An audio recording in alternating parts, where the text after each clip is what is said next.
Rémi le renne intrépide, un voyage enchanté autour du monde. Il était une fois, dans un monde enchanté, un renne nommé Rémi. Ce renne avait une mission très spéciale. Chaque année avant Noël, il devait parcourir le monde pour vérifier que toutes les maisons étaient prêtes à recevoir les cadeaux du Père Noël. Rémi était le renne le plus rapide et le plus courageux de tous, et il était prêt à affronter tous les défis pour accomplir sa tâche. Rémi commença par se rendre à New York. Il survola la ville illuminée, admirant les gigantesques sapins de Noël et les vitrines remplies de cadeaux. Il vérifiait que chaque maison avait une cheminée en bon état pour que le Père Noël puisse y entrer sans problème.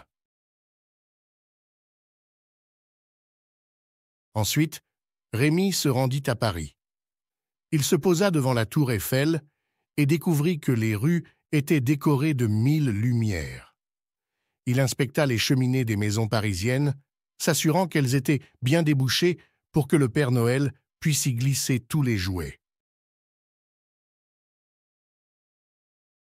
De Paris, le renne se dirigea vers Londres. Il survola le célèbre pont de la ville et s'arrêta devant le palais de Buckingham. Rémi sauta par-dessus les cheminées du quartier de Notting Hill et vérifiait leur état avec soin. Le suivant sur la liste était la majestueuse muraille de Chine. Rémi vola haut dans le ciel, contemplant la grandeur de cette construction millénaire. Il inspecta les maisons situées près de la muraille, s'assurant que les familles chinoises seraient prêtes à accueillir les cadeaux du Père Noël. Après l'Asie, Rémi se rendit au Japon. Il atterrit près du mont Fuji, émerveillé par la beauté et la sérénité du pays. Il parcourut avec minutie chaque maison japonaise, vérifiant que les enfants avaient bien été sages et méritaient leurs cadeaux. Moscou était sa prochaine destination. Rémi survola le célèbre Kremlin et atterrit sur la place rouge.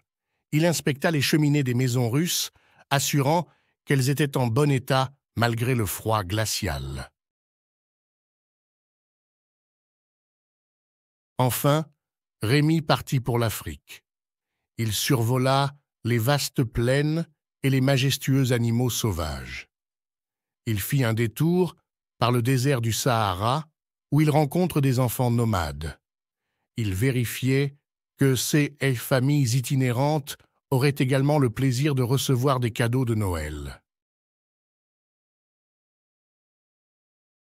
Après avoir visité ces différents endroits, Rémi regagna le pôle Nord où l'attendait le Père Noël. Ils passèrent en revue toutes les notes de Rémi et se préparèrent à distribuer les cadeaux la nuit de Noël, en sachant que toutes les maisons étaient prêtes à accueillir la magie de Noël. Ainsi, grâce à Rémi, le renne intrépide, le Père Noël put distribuer des cadeaux dans toutes les maisons du monde entier et faire briller les yeux des enfants. Rémi, le renne, devint une légende, et chaque année, les enfants du monde entier espéraient entendre résonner ses sabots magiques sur les toits de leur maison, annonçant l'arrivée du Père Noël et de ses cadeaux merveilleux.